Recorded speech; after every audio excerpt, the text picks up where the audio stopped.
Let's start in Stilfontein in the northwest, where rescue experts have retrieved 7 illegal miners from underground. Ziniko Mhlaba is on the ground and joins us now for more. That's quite a lot in one day from past experience, Ziniko.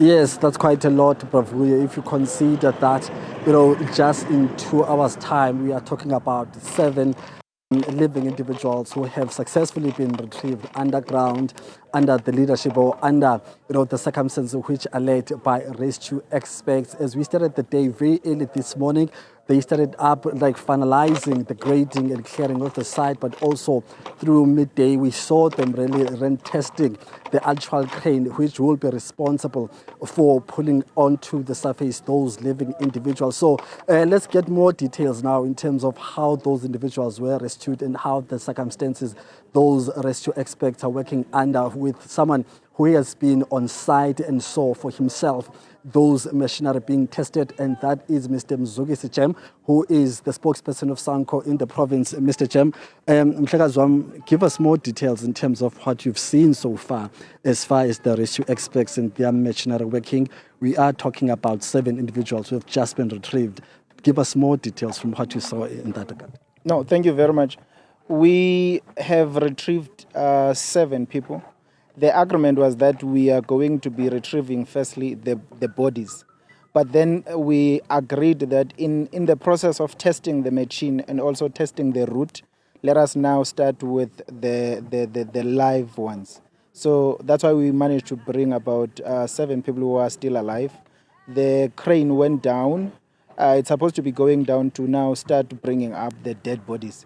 But we could only take 7. So it's not going to take much of those dead bodies, considering that a dead person is much more heavier than an alive person. But after we have taken these dead bodies out, we are then going to be focusing on those ones who are very sick, so that we take them out in preventing more fatalities to take place. Then we will take the ones who seem to be more healthier as compared to the others. I believe since the rescue experts and their machinery started arriving yesterday, but also we saw them coming in very early today, there was a lot of activity as far as those machinery are concerned. How long did it take for them to really prepare to get to a point where they're saying, now we are ready to test? And how complicated was the testing phase? Well, it took a little bit longer because they started around. We were hoping to start at around 9, but we started around past 10. It was a bit complicated because remember, it had to navigate through so that it finds the channels of the very same shaft going down. But since they have seen the route, now they said it's going to be quicker to fast track the entire operation, because now they have seen the shaft going down there, and it has some cameras which are also giving them a report as to how the route looks like as the machine goes down, so that they are able to even plan. To plan better. Before today, there was a sentiment that it would be dangerous to send individuals with the crane to assist those who can't hop onto that crane on their own. Has that changed now after the testing of the machines, but also after figuring out the route? Can you really expect some community activists or leaders going down with the crane to assist those people, as we have been concerned about safety before today? I think that's another thing that is really seriously concerning. Everyone is concerned about their own safety, but no one cares about the safety of these volunteers and the community members. It's like they are treated more like they are responsible for what is happening.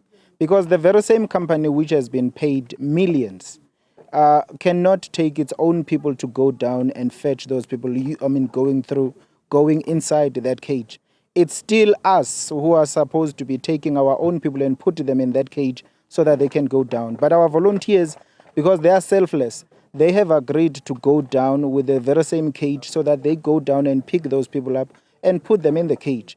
And more disturbingly, is that as much as the company, even though the company did not manage to bring its own people, and they said their own people cannot go down there, they still they are still finding it very difficult to even compensate them. Considering that they have been paid, but we are now raising money so that we can pay our own volunteers, because the company is refusing, and they are saying they are not going to be paying them as much. But they are also refusing to. They are saying their own people cannot go inside that cage and go down the hole. So we must raise funds so that we can pay the very same volunteers that we requested to risk their lives and get into that cage and go down, so that we try and make sure that the operation does not fail. Okay. So have you sent those volunteers who have raised up their hands? And if yes, what is the attitude of the illegal miners underground towards these operations now? I assume that now a communication has been sent to them to inform them that, well, we are starting with the rescue experts now. We will not be using rope, we'll be using a crane. What is the response? From the one that we spoke to, the volunteer, they are excited that finally there is some sort of assistance, and they are excited that at least it's not a rope, a rope could only take one person.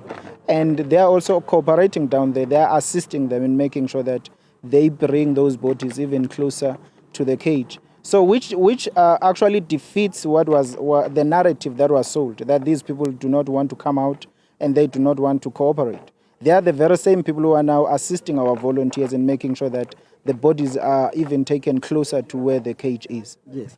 I understand that, as you just confirmed, that there is some communication that is taking place now. Any clarity in terms of the number of people who might still be underground? We were just speculating for the past 2 months, but now do we have more clarity in terms of how many people are still underground and how many people are really likely going to be retrieved using this crane? We have requested one of our volunteers, as the cage was going down, to ask one of the illegal miners to give us the exact number, so that we can tell as to whether within the 10 days which the company has been given, are we going to be able to make sure that the operation is completed. So as the cage is coming up now, we expect to get that feedback as to how many people are down there, and then that will give us a sense as to whether within 10 days are we going to be done, or we're going to need more 10 days. Thank you very much, Mr. Jem, for your time. Thank you very much. Thank you very much. Bravo. That's Mr. Jem, who speaks for SANCO here in the Northwest Province, just giving us more details and insights on what has been happening throughout the day at that particular shaft number 11. He has just confirmed that indeed successfully the machinery has been tested. It's already started pulling out, and of course, as I step out of shot, as you can see, that machinery that you see, it is starting to pull a second group of individuals from underground. So that is the understanding we're getting. So maybe in the next hour we will have more details in terms of how many more people have been retrieved using that crane there. But also volunteers, 2 volunteers have raised their hands, saying that we are willing to go down to assist those who are still underground, who are willing to come out, according to Mr. James. That's the latest from us. Bravo for now. Ziniko Mhlaba in Stilfontein with that update. Of course, he's going to stay put and will bring us the latest when the situation, if the situation changes.